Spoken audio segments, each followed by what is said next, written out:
हरे कृष्णा। हरे कृष्ण। आज हम लोग बहुत ही महत्वपूर्ण विषय पे चर्चा करने जा रहे हैं, जिसका विषय है अनर्थ क्या है और अनर्थ कितने प्रकार के होते हैं। और उसको समझने के बाद हम ये समझेंगे कि इससे बाहर कैसे निकला जाता है और क्या क्या आचार्यगण हमारे जो वैष्णव संप्रदाय में जो वैष्णव आचार्य हुए हैं वो क्या कहते हैं कि इस अनर्थ से कैसे बाहर निकलना चाहिए। तो ये जो अनर्थ है ये क्या है, पहले इसको समझते हैं, इसकी परिभाषा क्या है। तो इसको आप इस तरह से संबोधित कर सकते हैं, परिभाषित कर सकते हैं, जो आध्यात्मिक प्रगति में बाधा डालते हैं। हर कोई व्यक्ति भक्ति में आने के बाद भक्ति में आध्यात्मिक मार्ग में आगे बढ़ना चाहता है, लेकिन ये अनर्थ की वजह से हम भक्ति में आगे नहीं बढ़ पाते। वो बहुत बड़ी बाधा है और इसको समझना पड़ेगा कि वो अनर्थ क्या है। जब तक हम इसको नहीं समझेंगे तो हम उससे बाहर नहीं निकल पाएंगे। इसीलिए गौड़ीय वैष्णव परंपरा में हमारे आचार्यों ने उन अनर्थों को 4 श्रेणियों में विभाजित किया है, जिसको हम अभी समझेंगे। तो ये जो अनर्थ निवृत्ति इसको कहते हैं। अनर्थ निवृत्ति मतलब हमारे अंदर जो दुर्गुण है, हमारे अंदर जो अनर्थ, यानी कि ऐसी वस्तु जिसकी हमें आवश्यकता नहीं है, वो अनर्थ है। तो उसकी निवृत्ति कैसे हो, तो उसके लिए हमें प्रवृत्ति मार्ग यानी कि अर्थवृत्ति, तो जो करणीय है, क्या करना पड़ेगा, वो भी हम समझेंगे। तो इस अनर्थ निवृत्ति में पहली चीज़ है हृदय दौर्बल्यम। ये हमको समझना है, ये हृदय दौर्बल्यम इसको कहा गया है। और ये शब्द जो है भगवद गीता में भी भगवान श्री कृष्ण अर्जुन को संबोधित करते हैं। क्षुद्रम हृदय दौर्बल्यम त्यक्तोतिष्ठ परन्तप। हमने सुना होगा भगवद गीता में दूसरे अध्याय में भगवान कहते हैं कि क्षुद्रम हृदय दौर्बल्यम, ये तुम्हारी हृदय की दुर्बलता है, उठो और युद्ध करो। तो ये हृदय की दुर्बलता क्या है? दुर्बलता आज बहुत सारे लोग, आपने सुना होगा कि लोग कहते हैं कि मेरा जिगरा बहुत बड़ा है और 56 इंच की छाती है, लेकिन ये जो हृदय दुर्बलता है, ये जो हृदय दुर्बलता है, ये अंदर है, ये बाहर से नहीं दिखती। हम बाह्य रूप से हम जिम जाके बॉडी शॉडी बना के अच्छे ताजे मजबूत है, उससे फर्क नहीं पड़ता है। इसलिए आज हम देखते हैं कि बहुत सारे यूथ, बहुत सारे इवन यंग बच्चे सुसाइड क्यों करते हैं, जबकि उनके पास प्रॉपर फैसिलिटी है पढ़ाई करने के लिए। उनके माता पिता उनको अच्छी स्कूल में डालते हैं और उनको पढ़ाई लिखाई के लिए जो भी फैसिलिटी है वो सब कुछ उनको अवेलेबल है, उसके बाद भी बच्चे सुसाइड क्यों करते हैं? ये उनकी हृदय की दुर्बलता है। कि आज हमारा मॉडर्न एजुकेशन हमारे यूथ को या हमारे बच्चों को क्या इस एजुकेशन से, हृदय से इतना मजबूत नहीं कर पा रहे हैं कि अगर उसका 2nd नंबर आया तो उसको सुसाइड करना पड़ रहा है। खाली 2nd नंबर आया है स्कूल के अंदर, क्योंकि पिछले बार वो टॉपर आया था, इस बार 2nd आया तो सुसाइड कर दिया। तो आज आप देखेंगे समाज में हर एक व्यक्ति के जो हृदय है, हार्ट, बहुत दुर्बल है। इसको मजबूत कैसे बनाना है वो हम समझेंगे। तो पहला अनर्थ है हृदय की दुर्बलता, और इसको आप कह सकते हैं अज्ञानता। बहुत सारे लोगों को ज्ञान नहीं है, वास्तविक ज्ञान, शास्त्रों का ज्ञान, और अधर्म में कार्य करते हैं, अज्ञानता में कार्य करते हैं, इसीलिए ये है अज्ञानता। दूसरा उसके अंदर आता है मोह, अटैचमेंट्स। बहुत सारे लोगों की आसक्ति है अटैचमेंट से, चीज़ों से, उनके शरीर से, उनके पास जो संसाधन है, मोबाइल, लैपटॉप, उनकी बाइक, उनकी कार, जो कुछ भी उनको मिला है उससे बहुत ज़्यादा अटैच। तो ये है मोह। इसीलिए श्रीमद् भागवतम में बताया है कि श्रीमद् भागवतम का रिजल्ट क्या है। कोई व्यक्ति यदि श्रीमद् भागवतम को सुनता है तो 3 चीज़ें होती हैं। श्रीमद् भागवतम में सुखदेव गोस्वामी परीक्षित महाराज को बताते हैं कि कोई व्यक्ति यदि भगवान की श्री कथाओं को सुनता है, जो कि बहुत ही मधुर है, उन भगवान की कथाओं को सुनने से 3 चीज़ें होती है। तो वो कहते हैं शोक मोह भयापह, यानी कि शोक, मोह और भय, ये 3 चीज खत्म हो जाती है भगवान की कथाओं को सुनने से। तो शोक क्या है? शोक हम करते हैं जो भूतकाल में घटित हो चुका है हमारे जीवन में, उसको लेके हम पूरे जीवन भर शोक करते रहते हैं। आपके जीवन में यदि कुछ ऐसी घटनाएं घटी है, आप उसको पूरे जीवन भर भुला नहीं पाते, बार बार आपको याद आता है।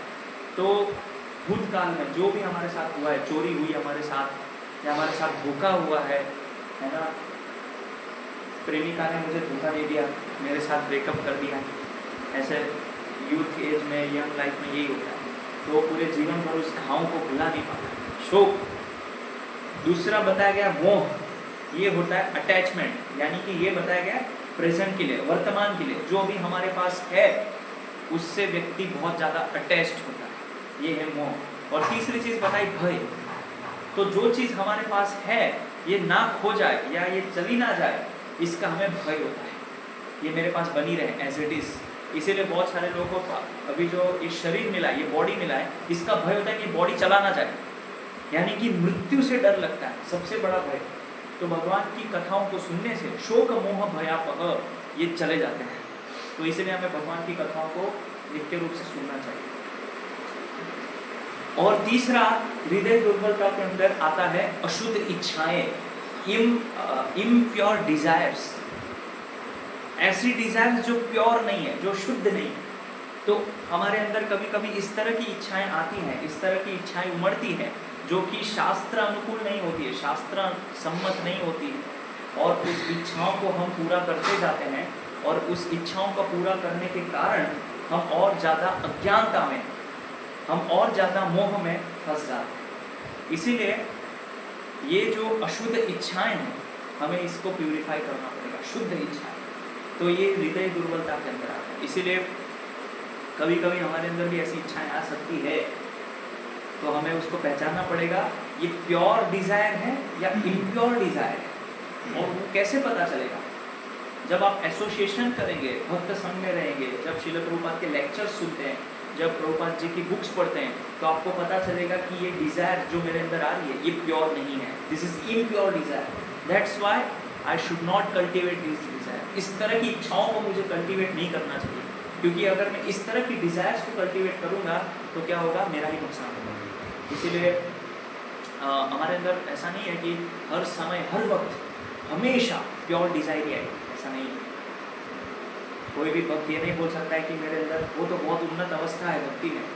इन the spiritual life that is the very highest position where the devotee is always desiring pure desires, Krishna की सेवा, कृष्ण का प्रचार। बट अभी हम जिस स्टेज में हैं, उस स्टेज में कभी कभी हमारे अंदर इम्प्योर डिजायर्स भी आ सकती हैं, बट आपको उस डिजायर को पूरा नहीं करना है, ये इम्पोर्टेंट है। तो ये है हृदय दौर्बल्यम। अब इसी के अंतर्गत सेक्शन 1 आता है। ये हमने हृदय दौर्बल्य क्या है वो समझा, इसके उप अनर्थ है। जैसे शाखा होती है, एक शाखा होती है और फिर उप शाखा होती है, उसी प्रकार ये अनर्थ है। अब उसके अंतर्गत उप अनर्थ है जो हमको जानना चाहिए। उसमें पहला आता है तत्व भ्रम। तत्व भ्रम क्या है? तत्व भ्रम अर्थात सत्य को न जानना या गलत समझना। इसीलिए बहुत सारे मिसअंडरस्टैंडिंग्स है समाज में सत्य को लेकर। क्या है सत्य? और सत्य को लेकर बहुत सारी गलत धारणाएं भी है, मिसअंडरस्टैंडिंग्स भी। कोई बोलता है ये सत्य है, कोई बोलता है ये सत्य है। तो क्या है सत्य? ये है तत्व भ्रम। लेकिन आज by the mercy of Srila Prabhupada we are able to know what is the absolute truth. How? Because of Srila Prabhupada. That what is the absolute truth. परम सत्य क्या है, ये हमको प्रभुपाद जी की वजह से आज जानने को मिलता है, लेकिन बहुत सारे लोगों को जानने को नहीं मिलता है। इसीलिए जब हम भक्ति में आते हैं तो हमें जानना चाहिए कि सत्य वस्तु क्या है। और शास्त्र में बताया है कि भगवान पूर्ण पुरुषोत्तम परमेश्वर श्री कृष्ण, उनके अलावा इस संसार में जो भी वस्तु है वो सब असत्य है। इसीलिए शास्त्र में बताया गया है कि जब व्यक्ति का देहांत होता है, जब उसकी मृत्यु होती है, तो राम नाम सत्य है बोलते हैं। क्यों बोलते हैं? क्योंकि राम यानी कि भगवान श्री रामचंद्र वही एक सत्य है, अन्यथा सब कुछ असत्य है। यानी कि जो हम ये बॉडी जिसमें अभी हम एग्जिस्ट कर रहे हैं, ये भी असत्य है। कभी भी नष्ट हो सकता है। तो सत्य वस्तु क्या है? पूर्ण पुरुषोत्तम भगवान श्री कृष्ण। एब्सोल्यूट ट्रुथ क्या है? भगवान को जानना, पूर्ण पुरुषोत्तम परमेश्वर के रूप, और उनको एज इट इज समझना, यथारूप समझना।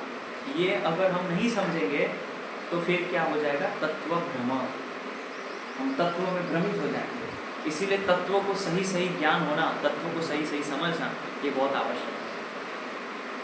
फिर आत्मा, सोल, सुपर सोल, परमात्मा और माया और उनके संबंध के बारे में अज्ञान, उसके बारे में हमें ज्ञान नहीं। आत्मा क्या है, परमात्मा क्या है और माया, इन तीनों के बीच में रिलेशन क्या है, हाउ डज इट वर्क, ये कैसे काम करते हैं, इसका हमें कोई नॉलेज नहीं है। तो इसीलिए इसको जानना, अगर इसको नहीं जानेंगे तो ये क्या कहलाएगा? तत्व भ्रम, ये तत्व भ्रम कहलाएगा। इसीलिए हमें जानना चाहिए कि आत्मा क्या है, आत्मा के लक्षण क्या है, परमात्मा कौन है, परमात्मा कार्य कैसे करते हैं, और आत्मा परमात्मा का रिलेशन क्या है।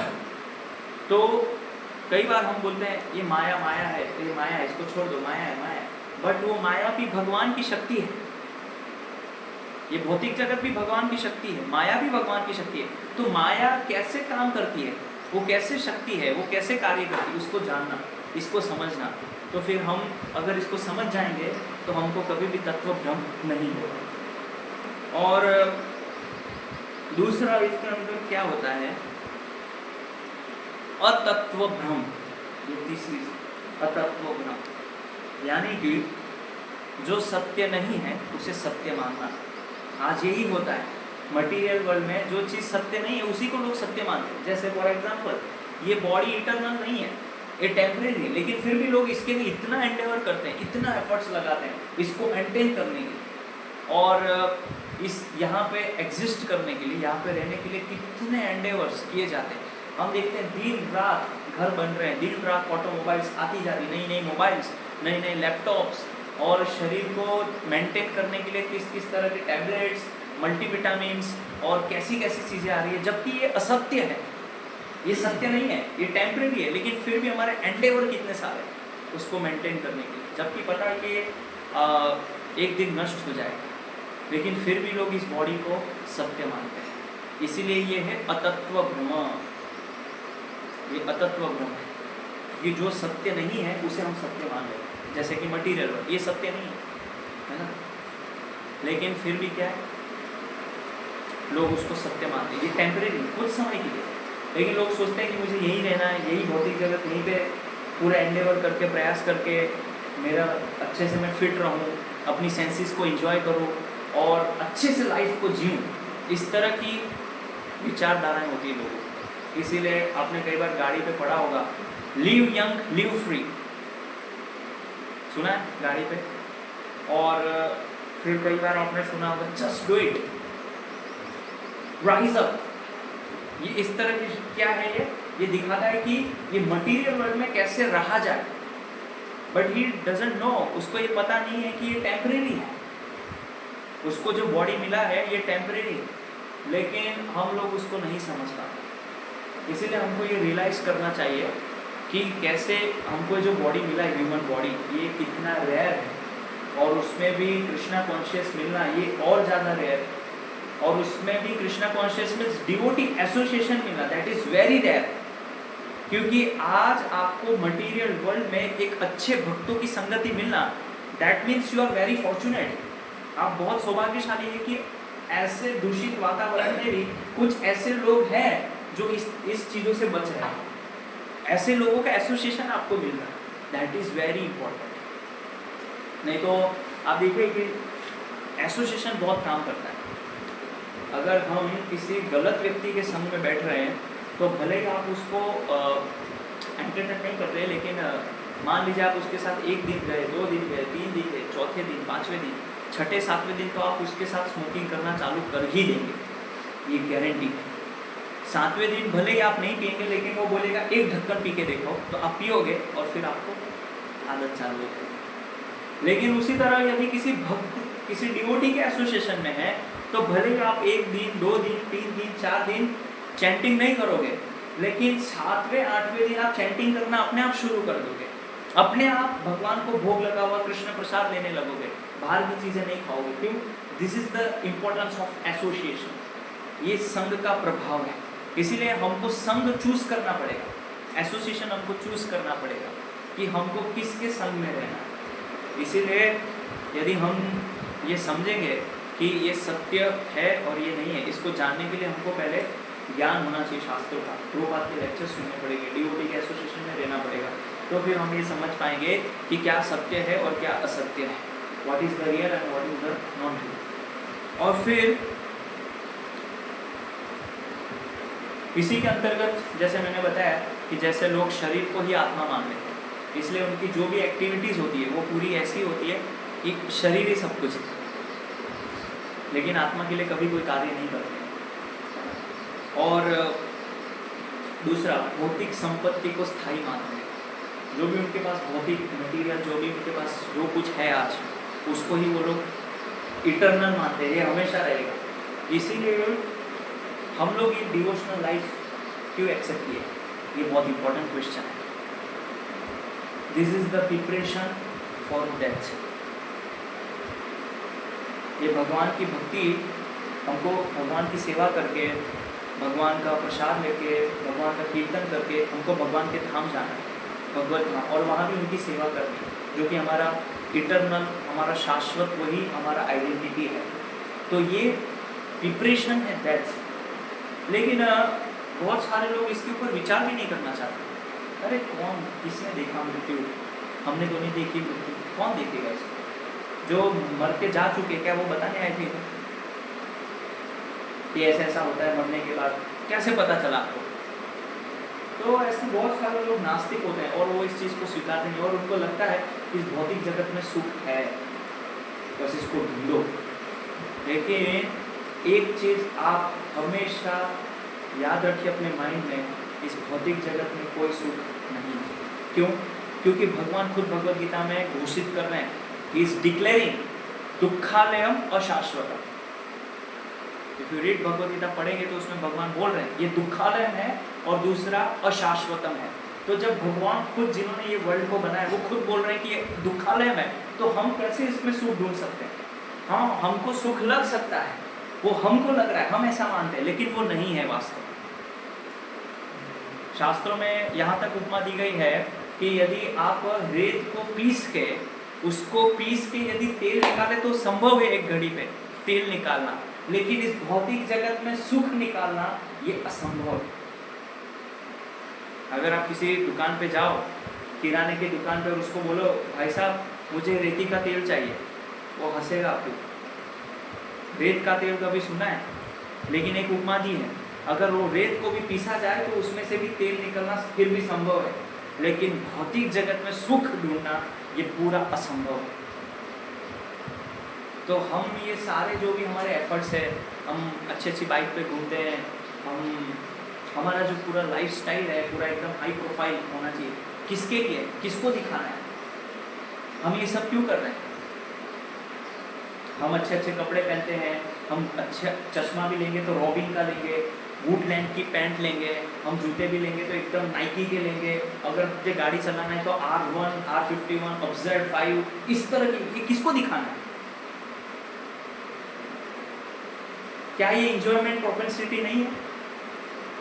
अगर मेरा काम स्प्लेंडर में हो सकता है तो क्यों मुझे R51 लेना है, Z5 लेना है? दैट मीन्स दिस शोज कि हमारे अंदर इंजॉइंग प्रोपेंसिटी है कहीं ना कहीं। इसीलिए हमको ये समझना पड़ेगा कि भौतिक जो संपत्ति यहाँ पे जो हमको दिख रहा है, जो हमको प्रलोभित कर रहा है, हमारी डिजायर्स को, ये हमारी डिजायर्स को क्या कर रहा है? प्रलोभित कर रहा है बार बार, और हम उससे प्रलोभित हो भी रहे। इसलिए हमको एक बचना चाहिए, नहीं तो हमको लगेगा हाँ बहुत अच्छा है मटीरियल वर्ल्ड, ये मटीरियल वर्ल्ड बिल्कुल अच्छा नहीं है, हम जैसे लोगों के लिए नहीं है, जेंटलमैन के लिए ये मटीरियल वर्ल्ड नहीं है। हम लोगों का जो स्थान है वो भगवान के धाम में है, इटर्नल हमारा जो शाश्वत धाम, भगवान का जो धाम है, वहाँ जाना है। सो वो रियल हैप्पीनेस वहाँ है, यहाँ नहीं है। फिर मिथ्या वैराग्य, कभी कभी लोग वैराग्य धारण करते हैं लेकिन वो वैराग्य कैसा होता है? दिखावे का वैराग्य होता है, जो कि अंदर से नहीं होता है, हृदय से नहीं होता है। इसलिए हमें कभी कभी वैराग्य जो है धारण करना भी पड़े तो ऐसा नहीं कि लोग मुझे अच्छा कहेंगे या मेरी प्रसिद्धि होगी इस वैराग्य से, तो उस तरह से नहीं लिया जाता है। वैराग्य हमेशा हृदय से होता है। ऐसे मान लीजिए अभी आप बेस में हैं तो बेस में आप लोग एकदम से वैराग्य धारण कर लोगे, हाँ, ओपिन पे घूमने लग जाओगे, बाल वाल मुंडवा दोगे और सब कुछ एकदम पूरे बाबा जी बन जाओगे। क्यों? कि लोग मेरा नाम करते हैं, ये इतने शिक्षक अभी अभी आए और बाबा जी बन गए, तो क्या होगा? नहीं, हृदय से होना चाहिए। और इस तरह का वैराग्य ज़्यादा लंबे समय नहीं चलता है, जो दिखावे के लिए होता है। इसीलिए कृष्णा कॉन्शियस डिवोशनल लाइफ में हमको प्रोग्रेस करनी है, बट ग्रेजुअल, धीरे धीरे आगे बढ़ना है। अगर हम सीधा जंप मारेंगे किसी चीज़ पे तो वो चीज़ ज़्यादा लंबे समय आप नहीं कर पाएंगे। इसीलिए कोई भी चीज़ को यदि हमें करना है तो धीरे धीरे उसको समझ के और उसको जान के अच्छे से उसमें घुस के तब जाके हमें आगे बढ़ना चाहिए। अगर आप सोचें कि नहीं मैं भी प्रभु जी की तरह बन जाता हूँ, ये सब छोड़े यार, मटीरियल वर्क, कितना बढ़िया प्रभु जी ने प्रवचन दिया, चलिए प्रभु जी मैं आज आपके साथ चलता हूँ, ये सब पढ़ाई लिखाई छोड़ दो, मैं भी ब्रह्मचारी आपके साथ बन जाता हूँ, थोड़ा मंदिर में रख लीजिए, ये एकदम से जंप होगा, ये जंप होगा। ये वैराग्य का आप ज़्यादा देर नहीं लेके धारण कर सकते इस तरह के वैराग्य को। पहले आपको एक अंडरस्टैंडिंग होनी चाहिए कि क्यों ये लाइफ को मुझे अपनाना चाहिए, इस लाइफ में ऐसा क्या है, क्यों ये प्रभु जी लोग इतना सारा पढ़ाई लिखाई छोड़ के, जॉब छोड़ के, इतनी बड़ी बड़ी सैलरी छोड़ के, और 1-2 साल से नहीं, पिछले 15 सालों से, 18 सालों से ऐसा इनको क्या मिल रहा है, जो दिन रात वो मंदिर में रहते हैं, भगवान की सेवा में लगे हुए, ऐसा क्या सुख है, ऐसी कौन सी हैप्पीनेस उनको मिल रही है जो मैं दिन रात गाड़ियों पे घूम के, रेस्टोरेंट में खा के, अच्छे कपड़े पहन के भी वो सुख को नहीं ले पा रहा। That you have to understand, ये आपको समझना पड़ेगा, देन फिर आप उस लाइफ को अपना पाएंगे। क्योंकि ये हमको 1-2 साल नहीं करना है, ये हमको पूरा जीवन भर करना है। इसीलिए आज मुझे कृष्णा कॉन्शियस में ऑलमोस्ट 18 to 20 ईयर्स हो गए हैं, तो 18 से 20 साल मुझे कृष्णा कॉन्शियस में हुए हैं, तो मेरी एज कोई ज़्यादा नहीं है, आई एम जस्ट 27। अगर मैं भी भौतिक दुनिया में आज होता तो बहुत कुछ नाम कमा लेता, अच्छी जॉब होती, अच्छी पढ़ाई लिखाई करता, लेकिन मैंने देखा कि किस तरह से मटीरियल का सिचुएशन क्या है, कैसे लोग यहाँ पे वही एक घिसा पिटा लाइफ है, वही स्कूल जा रहे हैं, उसके बाद वो कॉलेज जाएंगे, उसके बाद फिर कॉलेज के बाद नौकरी ढूंढेंगे, फिर अच्छी सैलरी, अच्छा पैकेज देखेंगे, फिर उनके लिए एक लड़की देखी जाएगी, फिर उसका विवाह होगा, फिर वो बच्चे पैदा करेंगे, फिर वो बच्चों को सेटल करना है, फिर उसका विवाह करेगा, वो बूढ़ा होके मर जाएगा। और ये कोई एक व्यक्ति नहीं कर रहा है, एवरीवन, हर एक व्यक्ति का यही लाइफ है। तो जब मैं स्कूल में था 7th क्लास में, वही 7th तक की मैं पढ़ा हूँ, तभी मैंने सोच लिया कि इन लोगों के जैसा तो नहीं करना है, इससे अलग ही करना है। लेकिन ये नहीं पता था कि क्या करना है अलग, लेकिन ये लाइफ तो नहीं जीऊंगा मैं। क्यों? क्योंकि वो लाइफ वही घिसा पिटा लाइफ है, वो सब लोग वही कर रहे हैं, तो मैं भी वो लाइफ क्यों करूं, मुझे इनसे कुछ अलग करना है। और भगवान की कृपा से कृष्णा कॉन्शियस मिल गया और आज हम प्रभुपाद की कृपा से यहाँ हैं, करेक्ट। तो आपको यदि इस तरह की लाइफ को अपनाना है तो आप अपनाइए, बट विथ प्रॉपर अंडरस्टैंडिंग। ऐसा नहीं है कि हम जैसे हम ब्रह्मचारी हैं, आश्रम में रहते हैं और इतने सालों से कृष्णा कॉन्शियस में है तो यही एक मार्ग है, नहीं। यदि आपका अच्छा ट्रेनिंग है, आपने यदि प्रॉपरली शास्त्रों को समझा है, पढ़ा है, तो आप एक अच्छे आदर्श गृहस्थ बन के भी भगवान की सेवा में अच्छे से लग सकते हैं। ऐसा जरूरी नहीं है कि ब्रह्मचारी बन के ही भगवान की सेवा या भगवान की भक्ति की जाती, गृहस्थ भक्त भी ब्रह्मचारी से ज़्यादा अच्छे से भी कर सकते हैं। तो दोनों आश्रम में, ब्रह्मचारी और गृहस्थ, लेकिन कहीं भी आप जाए आपको शास्त्रों की समझ होनी चाहिए कि अगर मैं मैरिज लाइफ में एंटर कर रहा हूँ तो मेरा उद्देश्य क्या होना चाहिए, व्हाट इज़ द एम, मैं क्यों गृहस्थ लाइफ में एंटर कर रहा हूँ, व्हाट इज़ द पर्पस। उसी प्रकार यदि आप सेलिबेसी, ब्रह्मचर्य लाइफ को एक्सेप्ट कर रहे हैं तो फिर आपको पता होना चाहिए व्हाट इज़ द पर्पस, इसका एम क्या है, क्यों मुझे ये करना चाहिए। दोनों चीज़ आपको पता होनी चाहिए। फिर इसी के अंतर्गत आता है निष्कपटता का अभाव, यानी कि छल, कपट और पाखंड और द्वेषपूर्ण व्यवहार, ये आता है आपका निष्कपट का अभाव। इसीलिए सभी के अंदर कहीं ना कहीं डुप्लिसिटी है, कपटता है। इसीलिए कभी कभी हम किसी व्यक्ति से जब डीलिंग करते हैं तो उसमें जेलेसी होता है, कभी कभी सूक्ष्म रूप से हमारे अंदर जेलेसी होता है उस व्यक्ति को लेकर, और उसके अकॉर्डिंग हम उसके साथ डीलिंग करते हैं। तो इसीलिए हमें निष्कपट होना चाहिए। ये जो डिवोशनल प्रैक्टिस है इसमें सबसे पहले हमको निष्कपट होना चाहिए, नॉन डुप्लिशियस, हमको डुप्लिसिटी नहीं रखना चाहिए। अगर डुप्लिसिटी है तो फिर आप इस डिवोशनल लाइफ में, स्पिरिचुअल लाइफ में आप आगे नहीं बढ़ पाएंगे। तो इसीलिए स्पिरिचुअल लाइफ में, डिवोशनल लाइफ में आगे बढ़ने के लिए सबसे पहली चीज़ है निष्कपट होना। डुप्लिसिटी नहीं होनी चाहिए किसी भी तरह।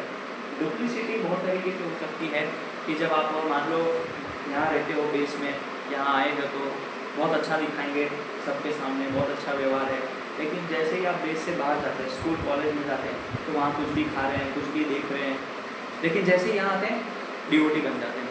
तो ये कोई, it is not like a some switch, I can off this switch, Krishna conscious switch, now I can on my sense gratification switch, when I come to base then I can off my sense gratification switch off, then I can on devotional service on. ये कोई switch जैसा नहीं है। इसीलिए हमको हमारे behaviour में बहुत ही स्पष्ट होना चाहिए, इन एंड आउट, अंदर और बाहर एक जैसा होना चाहिए। यदि जो लाइफ आप यहाँ जी रहे हैं वही लाइफ आपकी बाहर भी होनी चाहिए। ऐसा नहीं कि ये लाइफ केवल यहाँ के लिए है कुछ दायरे में, लेकिन जब मैं बाहर जाऊँगा तो मेरे पास पूरा, ठीक है, ये जो डिवोशनल प्रैक्टिस है ये कभी भी बाय फोर्स नहीं होती है, ये आपके ऊपर है, ये फुल्ली आपके पास पूरी स्वतंत्रता है, पूरी इंडिपेंडेंस है कि आप किस तरह से लाइफ को जीना चाहते हैं। आपके पास हमेशा अपॉर्चुनिटीज है सेंस ग्रेटिफिकेशन में लगने की, पूरी संभावना है, लेकिन फिर भी आप उसको नहीं कर रहे हैं। दैट शोज कि आप उसको एक्सेप्ट कर रहे हैं उस लाइफ को, और आप समझ चुके हैं कि अब मुझे इस लाइफ में दोबारा नहीं जाना। लेकिन यदि आप कुछ समय के लिए यहाँ ये फॉलो करते हैं और बाहर जाके उसको फॉलो नहीं करते, शोज कि आप बस बाय फोर्स किसी के कहने पे यहाँ रहते, और वो ज़्यादा लंबे समय आप यहाँ रह नहीं पाते इस तरह से। सो दिस इज, ये जो प्रोसेस है ये स्वतंत्र है। मैं आपको बाय फोर्स बोल के कि नहीं ऐसा करो, वो उससे नहीं हो सकता है। इसके लिए व्यक्ति के अंदर ईमानदारी चाहिए, उसके अंदर ईमानदारी चाहिए कि मैं जब बाहर जाऊँ तो भी मुझे बाहर का पिज़्ज़ा, नूडल्स, मोमोज कभी कभी प्रलोभित करता है, हमारी जिह्वा को उद्वेगित करता है। हमारे जितने भी सेंसेस है उसमें ये टंग सबसे ज़्यादा उद्वेगित होती है जब हम बाहर जाते हैं। हमारी आइज़ और हमारी टंग, इसको कंट्रोल करना इट इज़ वेरी डिफिकल्ट। ये दो चीज़ यदि हमने नियंत्रण कर लिया, कंट्रोल कर लिया, आइज़ एंड टंग। आज आप देखिए बाहर जो भी आप खाली बाहर जाके खाली एक्सरसाइज कीजिए, जितने सारे बिल बोर्ड्स, इतने सारे एडवर्टाइजमेंट्स, इतने सारे पोस्टर्स, बैनर्स, एक चीज़ कॉमन है, फीमेल, लेडीज, गर्ल्स, हर एक एडवर्टाइज में, हर एक बैनर में, हर एक पोस्टर में, और ये हमारी आंखों को लुभाता है। और दूसरा टंग, ऐसा कोई नुक्कड़, ऐसी कोई गली, ऐसी कोई जगह नहीं है कि जहाँ पे खाने पीने की दुकान ना हो। और जब हम ऐसे फूड को खाते हैं, जैसे आज के बच्चे, एक कॉमन प्रॉब्लम है माइंड कंट्रोल, उनका माइंड कंट्रोल नहीं है और माइंड डिस्टर्ब है। उसका एक सबसे इम्पोर्टेंट फैक्टर क्या है? उनका फूड, उनका खान पान। क्योंकि जिस तरह के खाने को वो खाते हैं, जिस तरह के बाहर के व्यंजन को वो खाते हैं, उससे उनकी सेंसेस प्रोवोक होती है, उनकी जनेंद्रियां, उनकी जेनिटल्स, ये सब उत्तेजित होती है, और जिसकी वजह से एक कॉमन प्रॉब्लम है मास्टरबेशन। इसीलिए कृष्णा कॉन्शियस में बोला जाता है कि the food which is offered to Krishna, that only we should take. Otherwise not at all. क्यों? क्योंकि ये हमारी स्पिरिचुअल लाइफ में हेल्प करता है। तो क्या हम देखते हैं, क्या हम सुनते हैं, क्या हम खाते हैं, ये सब हमारे विचारों के ऊपर प्रभाव डालता है। और जिस तरह के विचार हमारे होते हैं उस तरह की क्रियाएं हम करते हैं, हमारे एक्शन में वो आता है। इसीलिए सबसे पहले हमें देखने, सुनने और खाने पे कंट्रोल करना पड़ेगा, तो हमारे विचार शुद्ध होंगे और फिर हमारी जो क्रियाएं होगी वो भी प्योर होगी, वो शुद्ध होगी। तो इसीलिए ऐसा हमें अपने आप के साथ कपट नहीं करना है। यदि हम अपने आप के साथ कपट कर रहे हैं तो हम अपने आप के साथ छल कर रहे हैं। सो यदि आप इस लाइफ को नहीं जी पा रहे हैं सो प्रयास कीजिए, अभ्यास कीजिए, फिर भी नहीं हो रहा है तो फिर आप खुशी खुशी मटीरियल वर्ल्ड में जा सकते हैं। लेकिन ये दोनों तरफ का लाइफ, मटीरियल लाइफ कुछ समय स्पिरिचुअल लाइफ, ये लंबे समय नहीं चल पाएगा, नॉट एट ऑल। और फिर दूसरा आता है वैष्णव अपराध, वैष्णव का अपराध, जो कि पहले से वैष्णव है, जो कि पहले से भक्त है, उनका अपराध। और ये सबसे ज़्यादा गंभीर अनर्थ माना जाता है। किसी वैष्णव के प्रति जो डिवोटीज हैं उनके प्रति अपमानजनक व्यवहार, उनकी निंदा या उनके प्रति अवैध ईर्ष्या या फिर उनकी अवहेलना करना, ये वैष्णव अपराध कहलाता है। अपमानजनक व्यवहार आते हैं तो उनको हरे कृष्ण नहीं बोलना, उनका सम्मान नहीं करना। अगर कोई वैष्णव आते हैं तो उनको पानी के लिए नहीं पूछना, उनको बैठने के लिए कुर्सी आसन नहीं देना, ये है अपमानजनक व्यवहार। जब भी कोई डिवोटीज आते हैं हमसे जो सीनियर हैं, ये एटलीस्ट मिनिमम ये अगर आप में कोई ना कोई देश में है तो इतना तो आपको करना चाहिए कि वो आते हैं तो कुछ जल के लिए पूछिए, हरे कृष्ण बोलिए, उनको प्रणाम कीजिए। तो ये सब उनका सम्मान है। अगर ऐसा नहीं करते तो ये अपमानजनक व्यवहार है। और निंदा, किसी भी भक्त की, किसी भी वैष्णव की, चाहे आप आपस में हो, निंदा नहीं करना चाहिए। निंदा क्यों नहीं करना चाहिए, इसका एक स्टोरी भागवतम में आता है ध्रुव महाराज का। ध्रुव महाराज देखिए कि कैसे उन्होंने, उनकी जो सौतेली माँ थी, उन्होंने ध्रुव महाराज का वैष्णव अपराध किया। अभी ध्रुव महाराज तो पहले भक्त नहीं थे, लेकिन वो बाद में 6 महीना जब तपस्या करने गए उसके बाद वो भक्त बने, तो वो उसकी वजह से उनको रिएक्शन मिला।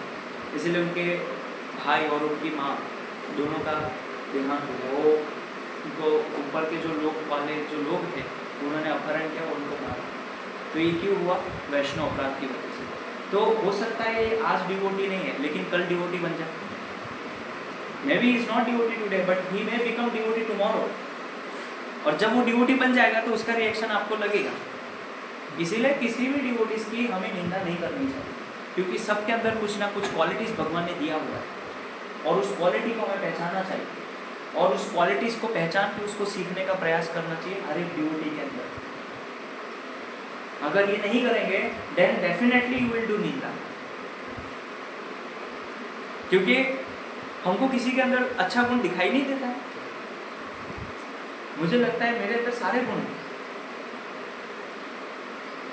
तो जब हम ऐसा सोचेंगे नहीं इसके अंदर ये क्वालिटी अच्छा है, ये सुबह जल्दी उठता है, इसके अंदर ये क्वालिटी की ये कपड़े हमेशा बहुत साफ रखता है, इसके अंदर ये क्वालिटी है कि ये इसका रेगुलेशन बहुत अच्छा है।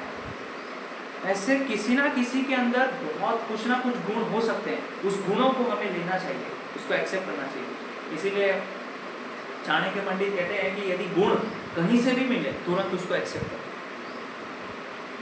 तुरंत एक्सेप्ट करो, क्योंकि वो गुण आपको बहुत फायदा है। और फिर वैष्णव निंदा में किसी भी जो भी वैष्णव हैं उनके जो कुछ छोटी छोटी मिस्टेक्स हैं, उनके जो दोष है, त्रुटियां हैं, उसको उजागर करना सबके सामने। अरे प्रभु देखो ये ऐसा है, ये ऐसा है, ये स्टूडेंट ऐसा है, या उसको क्या बोलते हैं उसकी बुराई करना, ये निंदा में आता है ना। और ईर्ष्या, तो ईर्ष्या कैसे होता है? मान लीजिए आप लोग यहाँ बेस में आए हैं, डिवोशनल प्रैक्टिस में हैं, अभी आप में से कोई स्टूडेंट है जो बहुत जल्दी 16 राउंड कर रहे हैं, हरे कृष्ण हरे की बहुत सिंसियर है चैंटिंग में, और चैंटिंग के समय सोते भी नहीं हैं, बहुत अच्छा रीडिंग भी करते हैं, प्रीचिंग में भी जाते हैं, बुक डिस्ट्रीब्यूशन में जाते हैं, तो उनके यश को देख के आपको ईर्ष्या होती है। इतना जल्दी जल्दी कैसे कर रहा है, अभी अभी तो आया था, कैसे कर रहा है इतना जल्दी? तो हम क्या करेंगे, उनके दुर्गुणों को देखेंगे और उसको नीचा दिखाने का प्रयास करेंगे। इसीलिए मत्सरता क्या है? ऐसे हम बोलते हैं काम, क्रोध, मोह, मान, मात्सर्य। मात्सर्य क्या है? पर उत्कर्ष असहनम इति मत्सरता। जब दूसरों का उत्कर्ष हम देखते हैं, जब वो देखते हैं कि वो आगे बढ़ रहा है, इसको जब हम सहन नहीं कर पाते, ये है मत्सरता, ये है निंदा, ये है ईर्ष्या, ये है द्वेष। तो इस तरह से जब कोई भी डिवोटी, कोई भी स्टूडेंट इस तरह से हमसे जो आगे बढ़ रहा है डिवोशनल लाइफ में, तो हमें उसको प्रोत्साहन देना चाहिए, उसकी सराहना करनी चाहिए, ना कि उनका जो है उनसे द्वेष या ईर्ष्या करनी चाहिए। तो ये है कि हमें उनका जो यश है उसको देख के हमारे अंदर जलन नहीं होनी चाहिए, हमें खुश होना चाहिए, प्रसन्न होना चाहिए कि ये भक्त आगे बढ़ रहा है इस तरह से। फिर तीसरा है वैष्णव को कोई भी जो आप आपस में है उसको तुच्छ समझना, उसको निम्न समझना और उन्हें निम्न समझ के उनका अनादर करना। So everyone here we should respect each other. हमें सभी को एक दूसरे का सम्मान करना चाहिए। तो ये करने से हम ये जो अपराध है वैष्णव निंदा, इससे हम बच पाए। तो अब मुझे बताइए आप लोग सभी क्या क्या आपने आज के प्रवचन में सीखा? देखिए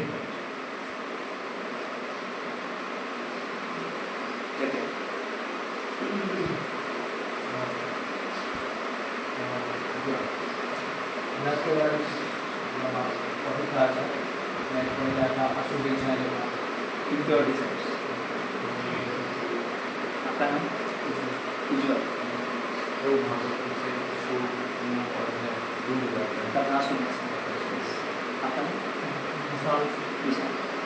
भक्ति में नए हैं, वैष्णव में अगर हम उनका अपमान करते हैं, गुरु महाराज को हम बताया कि वैष्णव में उसके मतलब उनका अपमान किया, बाद में जाकर तो वैष्णव बने, उनका वो तत्व ब्रह्म मतलब जो भी चीज़ें हैं उसको सही उसमें समझना, उसको गलत अगर लेंगे तो गलती नहीं कर पाएंगे। निश्चय हमने सीखा कि इस तरीके से मतलब ऐसा बिहेव नहीं करना कि आप एक साइमल्टेनियसली मटेरियल चीज़ों के प्रति भी आसक्त हो रहे हो और फिर एक तरफ देखा रहे हो कि भक्ति हो रहा है, उसको एक साइड रखना और मतलब या तो भक्ति करो प्रॉपर, अगर आप मटेरियल उसको प्रॉपर नहीं कर पा रहे। उसमें पॉइंट ये है डुप्लिसिटी कि हमें जीवन निर्वाह करने के लिए जितना मटेरियल में जाना पड़ेगा वो तो जाना ही पड़ेगा, बट वहाँ जाके मैं अपनी जो इच्छाएं हैं इंद्रिय तृप्ति की उसको कल्टीवेट नहीं कर रहा। जैसे एजुकेशन के लिए तो मुझे वहीं कॉलेज में जाना पड़ेगा, बाहर ही जाना पड़ेगा, तो मैं जा रहा हूँ, लेकिन वहाँ जाके मेरी जो सेंसेस है उसको प्रोवोक नहीं होने दे रहा हूँ या उस डिज़ायर को कल्टीवेट नहीं कर रहा हूँ, वो पॉइंट है। तो कृष्णा कॉन्शियस और मटीरियल दोनों है, लेकिन मेरा जो एम है, जो पर्पस है वो स्पिरिचुअल लाइफ। इसलिए सुबह जल्दी उठना, जल्दी सोना, खाने में डिसिप्लिन, ये सब चीज़ में डिसिप्लिन गोल में फिक्स है। हाँ, आपका नाम? जय जय। आज हमने सीखा कि जो आप बाहर से हाँ, दिखा रहे हो, दिखावा, वैराग, तेरा वो कुछ नहीं है, अंदर से बोलना चाहिए आपको। आपका नाम? निखिल। भगवान की कथा सुनने से मोह है और शोक इन सबसे मुक्त हो जाता है। उसका लास्ट में जो निष्कर्ष निकलता है ये इन सबसे मुक्त है। देखना, खाना, सुनना, ये सब चीज़ करना चाहिए। तो जब पता है जो इम्प्योर डिज़ायर हमारे में पैदा हुआ है, तो ये प्रभुपाद जी की बुक्स पढ़ेंगे तो हमको पता चलेगा हमको कल्टीवेट नहीं होने देगा इम्प्योर डिजायर्स।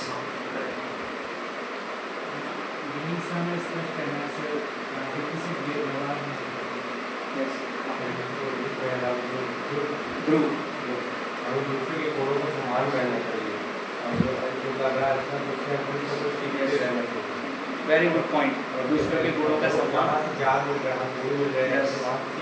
जहाँ हमें ज्ञान प्राप्त होता है किसी भी भक्त से उसको स्वीकार करना चाहिए और उसको एक इम्प्लीमेंट करना करेक्ट। आपका नाम? देवेश।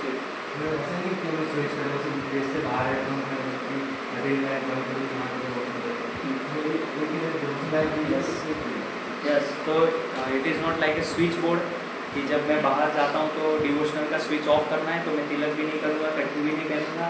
अभी मैं क्योंकि ये डिवोशनल का स्विच ऑफ कर दिया, अभी मेरा सेंस ग्रेटिफिकेशन स्विच ऑन हो गया क्योंकि मैं मटीरियल हूँ। नो, सो प्रयास कीजिए। यदि आप स्कूल कॉलेज में भी जाते हैं, यदि आप वहाँ अलाउड है तो तिलक करके जाइए, नो प्रॉब्लम एट ऑल। तुलसी कंठी माला धारण करके जाइए, कोई प्रॉब्लम नहीं। उससे आपको हेल्प मिलेगी। ऐसे लोग आपसे अपने आप दूर रहेंगे क्योंकि कोई चाहता नहीं ऐसे लोगों के संग में आना।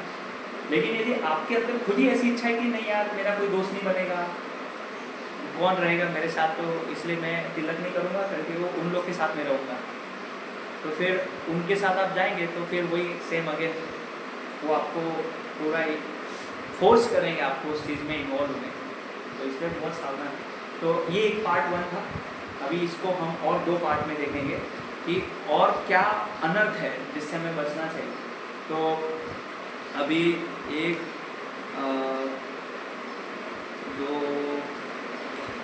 एक अनर्थ और बचा है, उसको थोड़ा डिटेल से समझेंगे। वो है नाम अपराध। तो जैसे अभी हमने वैष्णव अपराध पे सुना, एक अनर्थ और क्या क्या होता है उसमें वो भी हमने समझा। अब हम देखेंगे नाम अपराध क्या है और वो क्या अनर्थ है, उसमें क्या क्या चीज़ें आती हैं, और फिर उसके बाद हम समझेंगे कि इस अनर्थों से आचार्यगण क्या मार्ग दिखाते हैं इससे बाहर निकलने। तो ये 2 सेशंस में हम आने वाले कभी भी सेशन में इसको ले सकते हैं। हरे कृष्ण। कोई क्वेश्चन है?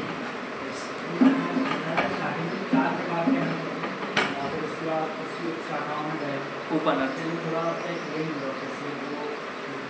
तो अभी आएगा कि अभी मैं और बताऊंगा।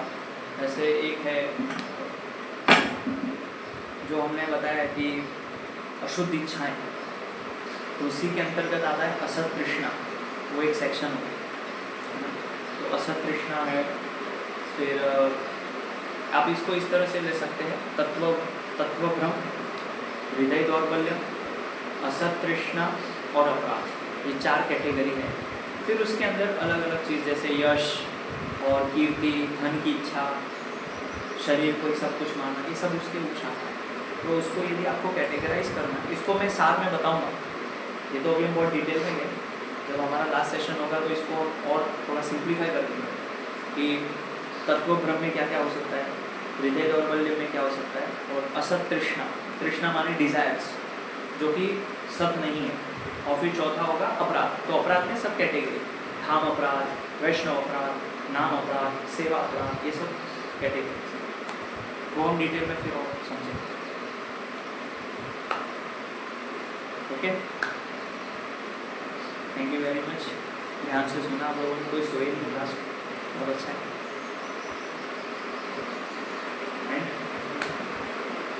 वहाँ से कोई प्रश्न है? माइक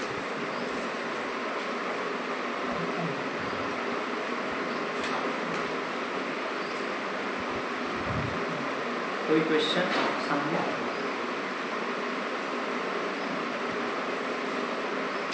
हरे कृष्णा कृष्णा कृष्णा हरे हरे, हरे राम राम राम हरे। श्रीला प्रभुपाद की जय। गौर प्रेम।